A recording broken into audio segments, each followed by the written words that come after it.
రహదారి భద్రత ప్రతిజ్ఞ ప్రతి మంగళవారం. రహదారి నాగరికతకు చిహ్నం, ప్రయాణం ప్రగతికి సంకేతం. సాంకేతిక యుగ వారసులమైన మనకు ప్రయాణం ఒక తప్పనిసరి అవసరం. ట్రాఫిక్ నియమాలు పాటిస్తూ, ట్రాఫిక్ పోలీసులను గౌరవిస్తూ, వివేచనతో వాహనాలను వినియోగించడం మన కర్తవ్యం. కాబట్టి జీబ్రా క్రాసింగ్ల వద్ద మాత్రమే రోడ్డు దాటడం, బస్సు ఆగినప్పుడు మాత్రమే ఎక్కడం దిగడం చేస్తున్నానని తెలుపుతున్నాను.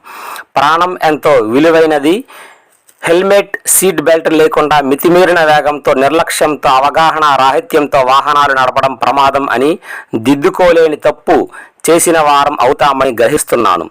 తగిన వయస్సు లేకుండా, లైసెన్స్ లేకుండా సెల్ఫోన్లో మాట్లాడుతూ మత్తు పదార్థాలు సేవించి వాహనం నడపడం జీవితాలను నాశనం చేస్తుందని ప్రచారం చేస్తున్నాను. రహదారులు నీడనిచ్చే చెట్లతో మెరిసిపోవాలి తప్ప రక్తపు మరకలతో తడిసిపోకూడదని విజ్ఞతతో వ్యవహరిస్తానని ఆత్మసాక్షిగా ప్రమాణం చేస్తున్నాను.